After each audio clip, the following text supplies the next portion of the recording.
Un niño negro salva a un niño de 6 años de un lago helado. Al día siguiente, su vida cambiará para siempre. El grito rasgó el aire helado como un disparo. Agudo, repentino, desesperado. Jamal Rivers no tuvo tiempo de pensar. Un segundo estaba solo en la orilla del lago Merrow, con las botas plantadas en el muelle crujiente, su aliento empañado por el frío de la tarde, y al siguiente, estaba corriendo. Sus botas resbalaban contra la nieve compacta, los brazos bombeando, los pulmones ardiendo mientras corría hacia el sonido que rompía el silencio. Ya ni siquiera notaba el frío, solo la silueta que tenía delante, una figura diminuta, agitándose, medio sumergida en la capa de hielo agrietada.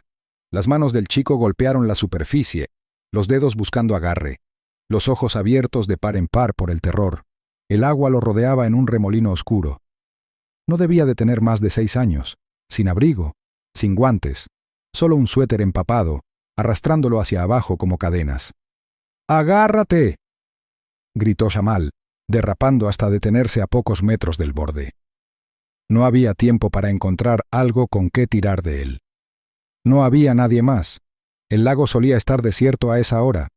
Todos sabían que era peligroso a estas alturas del invierno, sobre todo con el sol ya poniéndose tras los árboles. Pero el chico estaba solo.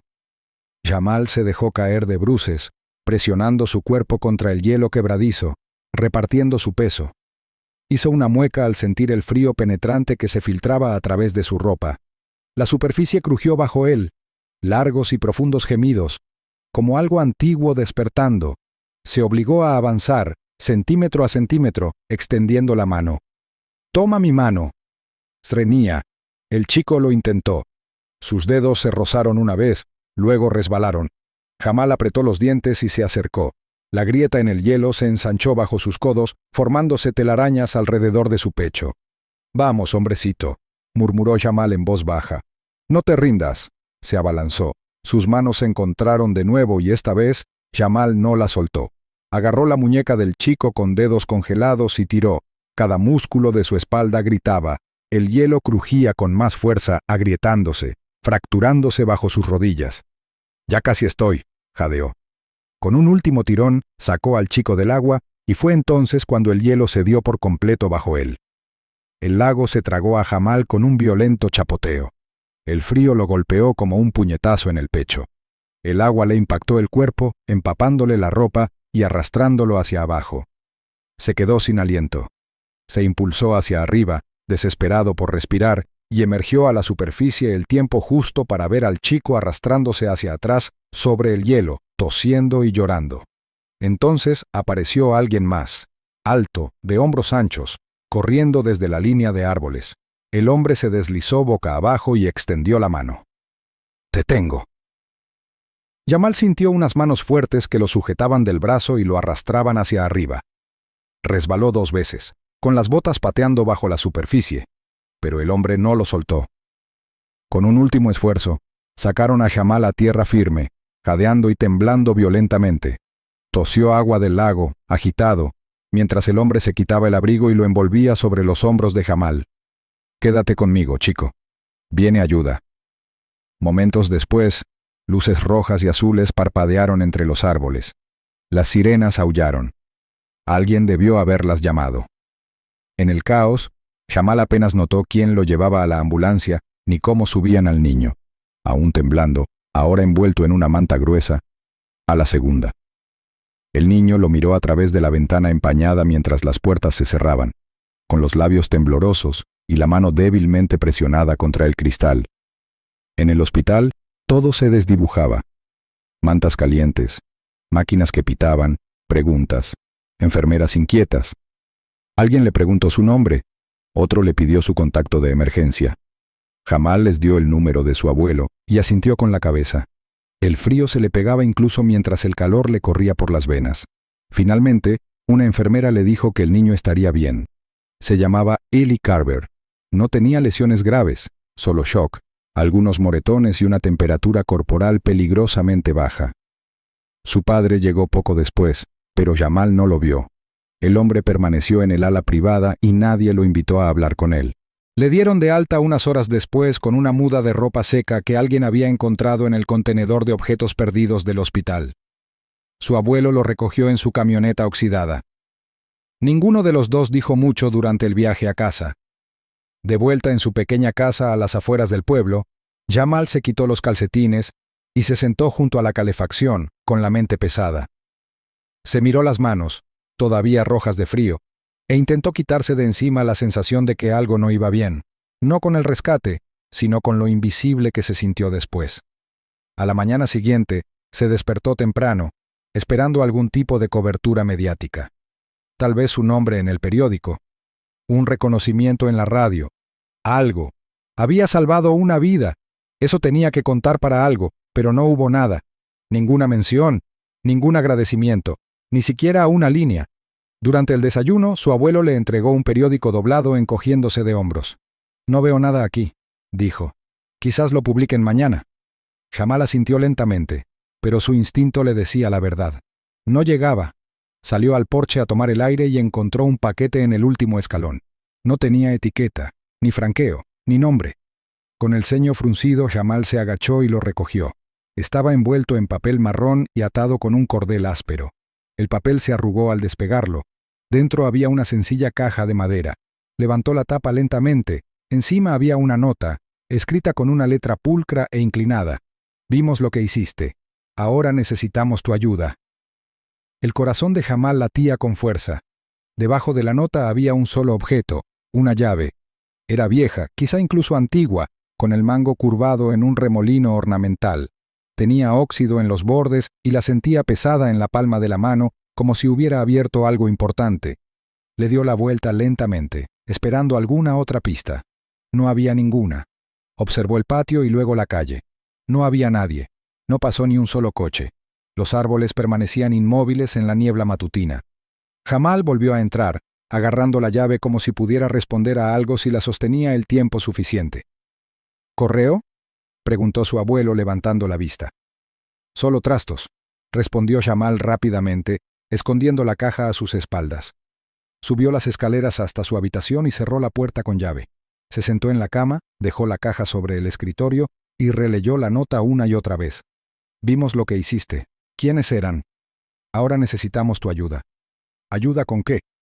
Se quedó mirando la llave con el corazón latiéndole con fuerza. Algo no había terminado. Algo acababa de empezar. Jamal estaba sentado en el porche, con el aire frío atravesándole las mangas y la llave oxidada girando lentamente entre sus dedos. No le había contado a su abuelo sobre la nota. Algo en su interior le susurraba que no lo hiciera, no porque no confiara en él, sino porque nada de aquello tenía sentido todavía. ¿Cómo podía explicar que alguien lo había visto salvar a un niño de ahogarse y que en lugar de agradecerle, ahora le pedían ayuda con algo aún más grave? El reverso de la nota tenía una dirección garabateada con la misma letra oblicua. Sin nombre, sin indicaciones, solo el número de la calle y la palabra Rowley. Jamal tomó una decisión antes de poder retractarse. Se metió la llave en el bolsillo, se puso la sudadera con capucha y echó a andar. El frío le escocía los ojos, y las aceras estaban agrietadas por la escarcha, pero no aminoró el paso. La calle Rowley se encontraba al otro lado de Elkridge, más allá de la última gasolinera y de la estación de tren abandonada. La mayoría de la gente evitaba esa parte del pueblo. Jamal nunca había estado solo allí. Divisó la casa en cuanto dobló la esquina. Estaba tras una hilera de setos descuidados, inclinada hacia un lado como si hubiera renunciado a mantenerse erguida. Las ventanas estaban tapiadas, la puerta principal colgaba torcida de sus bisagras. Un triciclo de plástico yacía medio enterrado entre la maleza alta, cubierto de escarcha. Parecía que nadie hubiera vivido allí en años. Aún así, alguien había escrito esa nota. Alguien había dejado la llave. Subió los escalones lentamente, cada uno crujiendo bajo su peso. En la puerta dudó, con el corazón latiéndole con fuerza. Entonces llamó. Nada. Esperó. 1 minuto. 2. Llamó de nuevo, esta vez más fuerte. Todavía nada. Respiró hondo, se giró para irse, y la puerta se entreabrió tras él. Un niño, quizá un año mayor que Jamal, se asomó con cautela. Llevaba el pelo despeinado y un viejo moretón justo debajo del ojo izquierdo le marcaba la cara. Miró a Jamal de arriba abajo y se hizo a un lado. «Eres tú», dijo el niño. Su voz era baja y ronca, como si no hubiera hablado en mucho tiempo. Pasa, no tenemos mucho tiempo. Jamal cruzó la puerta. El interior olía a polvo y a madera fría. Las ventanas estaban cubiertas de contrachapado, dejando entrar finas rendijas de luz. En la sala, 2 niños más estaban sentados con las piernas cruzadas sobre una alfombra desgastada. Uno tenía una fina cicatriz en la mandíbula, el otro llevaba calcetines desparejados y miraba fijamente un tablero de ajedrez sin piezas. Jamal se detuvo en la puerta, inseguro. El primer niño señaló una caja volcada. «Siéntate, te estábamos esperando». «¿Esperando? ¿A mí?», preguntó Jamal sentándose en la caja. «Salvaste a Eli», dijo el chico del moretón. «El niño que se cayó al lago». «Sí», dijo Jamal lentamente. «Pero ¿cómo? Lo vimos. No en persona. Tenemos a alguien que monitorea los escáneres de emergencia. Cuando supimos que sacaron vivo a un niño del lago, lo comprobamos. Apareció el nombre Eli Carver. Sabíamos que algo andaba mal». Jamal miró a los chicos. «¿Por qué? ¿Quiénes son?». El chico de la cicatriz se inclinó hacia adelante. «Nos llamamos El Refugio. Así nos llamamos al menos. No somos de aquí. No somos originarios. Huimos de un hogar comunitario, Sterling House». «¿Sterling House?», reñía Jamal. El nombre le sonaba, tal vez de un folleto en la escuela o de alguna vieja campaña de donaciones. «No es lo que la gente piensa», dijo el primer chico. El señor Sterling lo manejaba como un negocio, pero no como los que aparecen en el papel. Nos usaba para conseguir trabajo, mano de obra, a veces peores. El chico de los calcetines desparejados finalmente levantó la vista. Su voz era suave, como si le doliera hablar. «Me obligó a entrar en el garaje de un hombre el año pasado. Dijo que me denunciaría por violencia si me negaba». Jamal sintió un nudo en el estómago. «Pero Eli es un niño pequeño». «Es el hijo de Sterling», dijo el chico del moretón. Pero no formaba parte de la operación. Solo un niño que se suponía que nunca vería nada. Creemos que escuchó algo que no debía. Tal vez vio una caída o una reunión. Sea lo que fuere, huyó y acabó en ese hielo». Jamal se quedó sin aliento. «¿Crees que alguien lo persiguió hasta allí?». «No lo sabemos», dijo el chico en voz baja. «Pero no fue casualidad. Los niños no se meten en lagos congelados sin motivo». El silencio invadió la habitación. Los chicos lo miraban con una urgencia silenciosa, como si esperaran algo.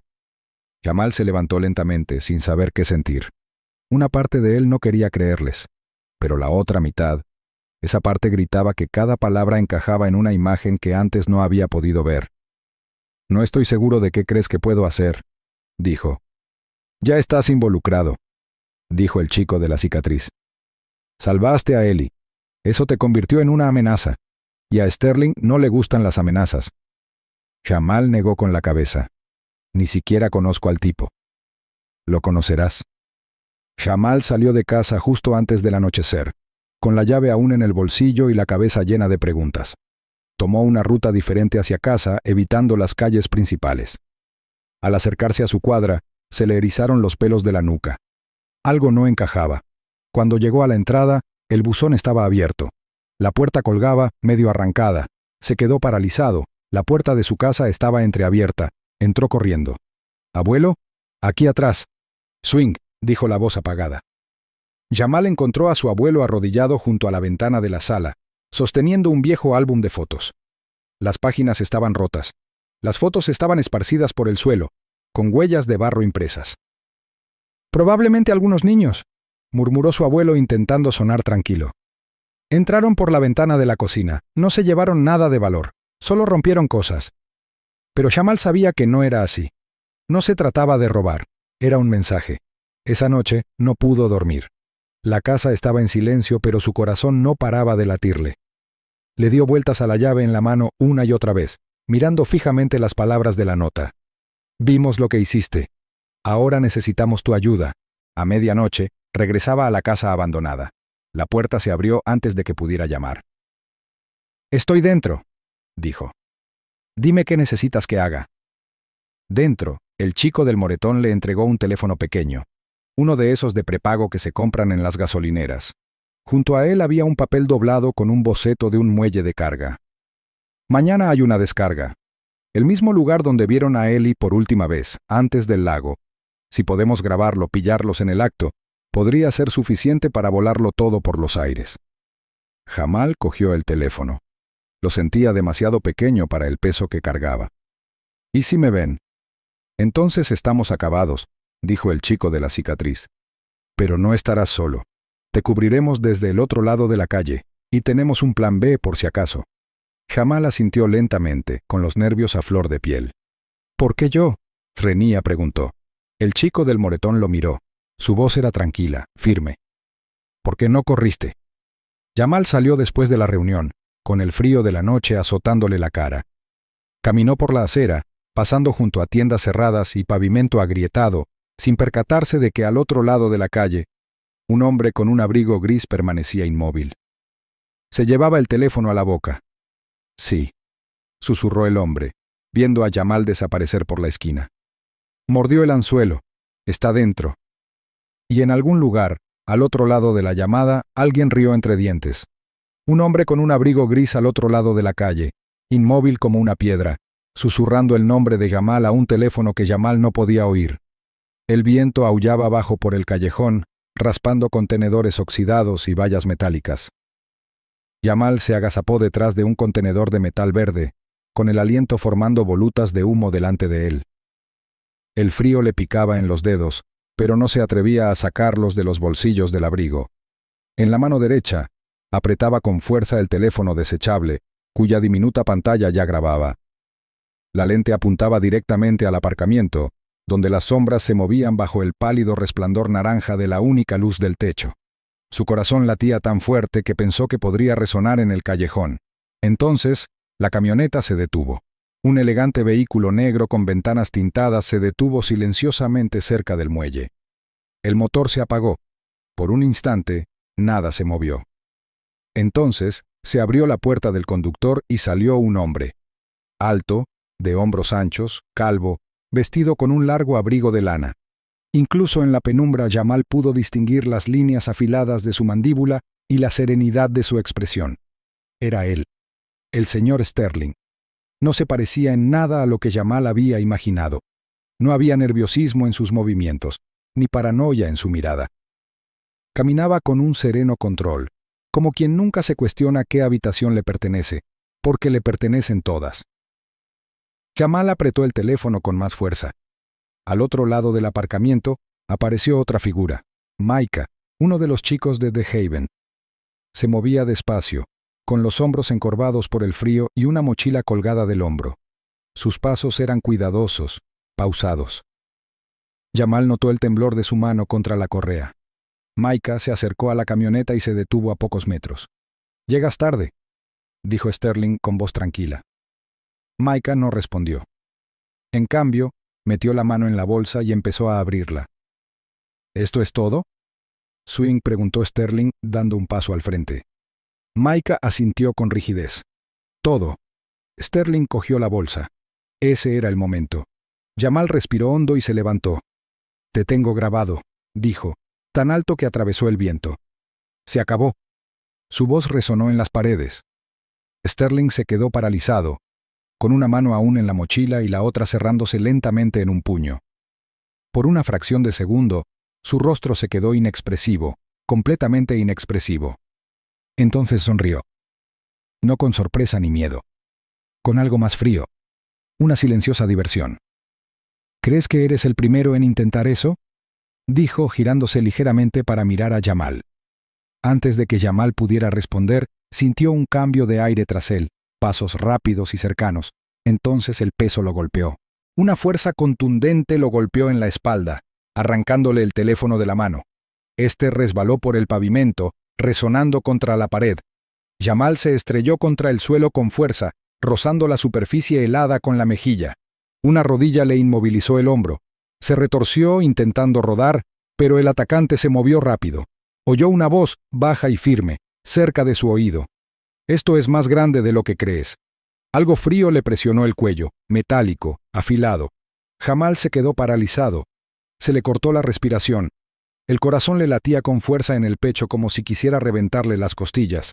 Su mente se aceleró.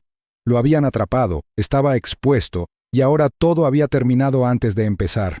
Pero entonces, sirenas. Un chirrido de neumáticos y luces intermitentes surgió de ambos extremos del callejón. Los faros iluminaron la oscuridad. Las puertas se abrieron de golpe. Las botas retumbaron contra el pavimento. ¡Abajo! ¡Manos al suelo! Se oían voces de todas partes. Docenas.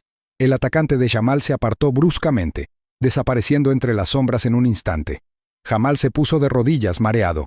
Alguien tiró de Maika. Otra figura con chaleco antibalas. El hombre del abrigo gris había desaparecido. Sterling salió disparado. Se giró hacia el muelle, intentando huir por la valla metálica. Pero dos hombres con equipo táctico lo derribaron con fuerza. Cayó al suelo con un gruñido. La mochila se le cayó de las manos, desbordándose. Dentro había libros de contabilidad falsos, pequeños sobres irrastreables, teléfonos prepago y montones de identificaciones. Jamal observó cómo se desarrollaba todo, todavía agachado, todavía temblando. Una mano se posó en su hombro. «¿Estás bien?», dijo una voz tranquila. «Ven conmigo». Jamal levantó la vista hacia el rostro de un hombre con chaqueta negra y sin placa, pero con ojos que lo veían todo. Lo condujo fuera del caos, pasando junto a la camioneta, ahora rodeada de agentes federales y policías de paisano. Mika los seguía de cerca, pálido y en silencio. Los escoltaron a una camioneta sin distintivos y los condujeron durante lo que parecieron horas por calles sinuosas hasta llegar a un edificio oculto tras árboles y ventisqueros en las afueras del pueblo.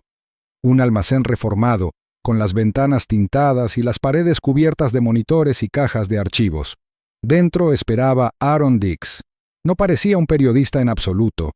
Vestía sudadera con capucha y vaqueros, con la barba incipiente y espesa, los ojos enrojecidos por tantas noches sin dormir.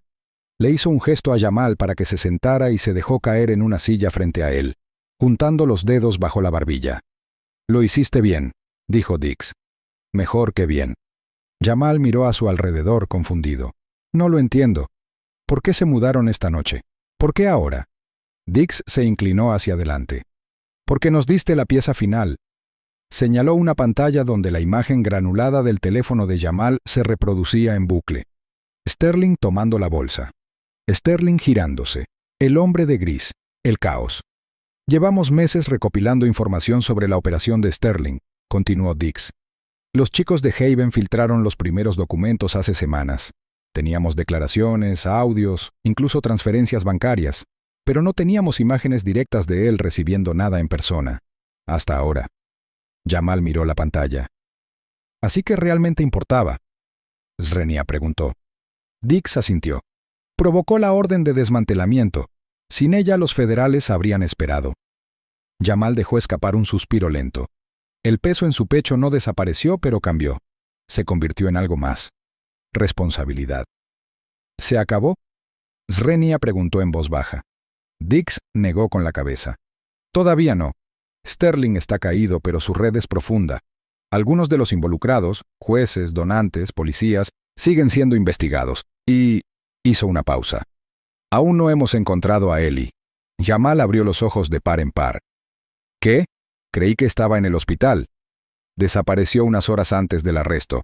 Alguien lo sacó del ala pediátrica con documentación falsificada.